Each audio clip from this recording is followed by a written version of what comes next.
All right, Drake, to close this one out, let's do some Big 12 talk. You caught some flack last time when you were on Locked On Utes for saying that Utah had inconsistencies under Kyle Whittingham. As for the reasons, they would not win the Big 12 in 2024. And I understood what you meant by that and got your point. A lot of people did not, but I understood your point by that. Unfortunately, the Big 12 had a lot of inconsistencies in week 1 with Texas Tech going down, TCU going down, Baylor going down, as we know as well. Kansas, you were high on Kansas State. Kansas State did take care of business there. But overall, I feel very good about the Utah brand coming off their first performance where you have 8 starters out and you win against an SEC team, even if it's in your own house still. I feel good about Utah's brand, especially because one of Bryson Barnes or Nate Johnson could be this team's future starter. And I feel good about the place Utah's at going forward and entering the Big 12. I was curious what your kind of thought is on the Big 12 right now after an up and down first week, we'll call it. Here's what the people get wrong. They think that we're rooting against that we, the Big 12 that currently exist, and rooting against Utah and Arizona State and Colorado. Listen here, JT Worcestershire. there is something here where Utah fans have certainly made people upset in the Big 12.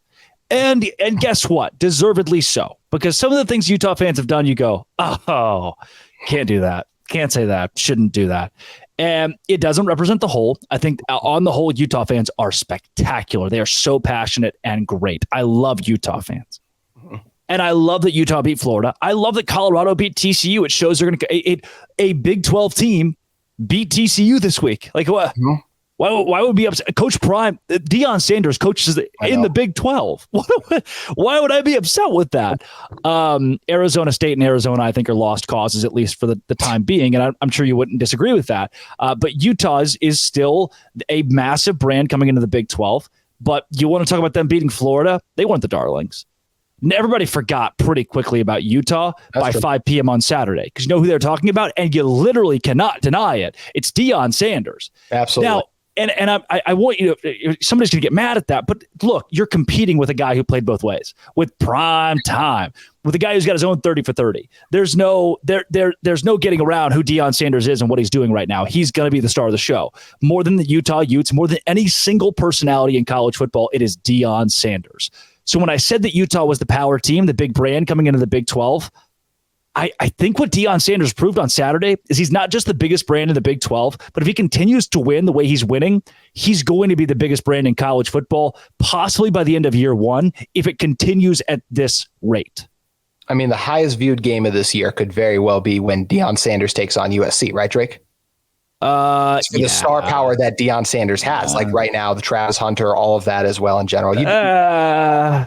Regular season game probably. I'm still not buying the USC deal. I don't. At that point in time, drawing eyeballs. I'm talking about with Caleb Williams and Lincoln. I know you bashed Lincoln the last time you were on the show too, and I got your points you made there. But I'm just saying, people don't really watch USC anymore, though. I don't know about that. We can look at that more when it's a big matchup. Go show up at the stadium. You'd be one of the only ones there.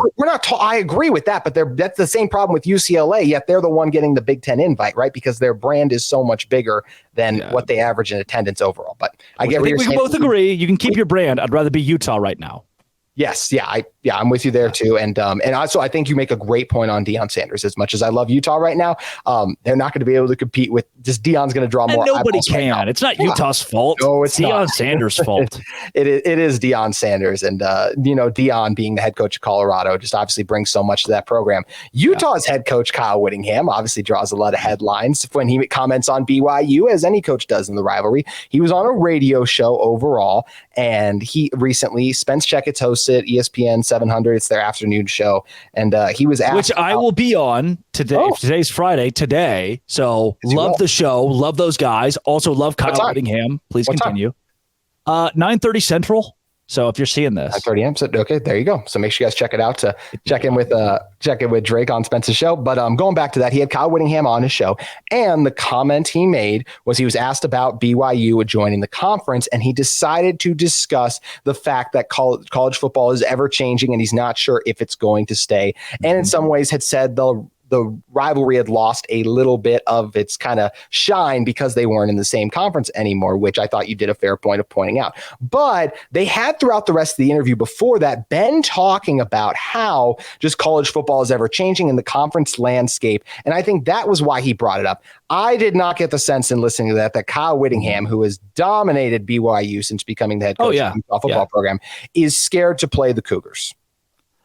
So this is where I come to the table and I tell you guys, there's an element to this where, and listening back to the interview and getting full context is pretty crucial for those that just didn't listen to it, period. Yes. I think you should always look for context. I don't think he should have said what he said the way he said it. That's fair. Because when you talk about rivalries, and these things are very finicky, rivalries are very, and I said, who knows if Baylor is going to play Oklahoma State in 3 years because of realignment. People are like, oh yeah, good point. Yeah. But when you start taking it from a rivalry standpoint and specifically outline BYU, when that's the question, it revolves around BYU, like, oh, who knows, we'll play them in 3 years. You as Kyle Whittingham, who has dominated this rivalry the last 2 decades, should stand up and say, hey, we'll play them every year. I don't care what realignment is. We want to play BYU every year because this is one of the premier rivalries in college football. You don't deflect to, maybe it won't exist in a couple of years, which is a casual thing to say about any matchup except for this one for Kyle Whittingham. If he said it about USC, I don't care. Nobody cares. Yeah. But BYU is the one that he is supposed to win every year because he has won it every year. He had a chance to come out and make a statement and say, we will play BYU all the time and we will do he doesn't say we have to beat them. Don't have to say we're going to beat them, but say that's a rivalry that we value. We want to keep here. But from what I've seen, for some reason, I don't know if it's BYU fans or Utah fans, but somebody doesn't like this rivalry a lot. Somebody doesn't like it enough. It's on both sides for some reason. I love it. I agree. That's why I'm not going to come out and say it's Utah fans that are scared. Utah fans don't want this rivalry. There's these niche groups of fans on both sides that are like, we don't need this anymore. It's the worst. That's the stupidest thing in the world. It's the dumbest thing ever. Embrace the rivalry, please. So I think I wanted Kyle Whittingham, who I had on my show, to embrace the rivalry. And instead, he pulled the, well, anything can happen card. And I just didn't think it was the time or place. I agree with a lot of that, actually. Even listening back to it before we jumped on this, he did very much, for those of you like older Saturday Night Live fans, he took the Debbie Downer kind of approach. Like, Isn't it awesome that Spence is like, isn't it awesome you get to play BYU every year again? He's like, well, you said every year, and technically it's not every year. We don't know what's going to happen. Why did it need to be said? Why did that need to be said? It didn't, Kyle. It did not. Be said. I definitely agree with that there. I think we both agree that Kyle is not scared to play BYU, but there was definitely better ways he could have answered that. And some people may have tweeted the word scared. I don't know. I can't remember. I've slept since then. I don't know who did either, Drake. But it is going to be another great week of college football. And we have to wait a while, of course, till Utah and BYU are playing in the Big 12. But we don't have to wait for a ton of fun Big 12 matchups this week. So, Drake, obviously you want people to check out Locked On Big 12 and Locked On College Football Live. But what do you just have your eye on in the college football slate this weekend? Texas is going to beat Alabama. They are. I hate it as much as the next guy. I do. But they're going to beat Alabama, and we're all going to have to hear about it for the rest of the time. That's what I'm keeping my eye on. It sucks, but it's going to happen. What gives you the confidence? Not Quinn Ewers. That's what I was not Quinn Ewers. Not the Texas offensive line. The relative inexperience of the Alabama, both Milroe and his wide receivers. Think they're good. This is a game where Texas, who returned their entire offense from last year, where Texas flashed his experience. Games close late, and whereas last year Texas should have beaten Alabama, got robbed by a call, the experience shows.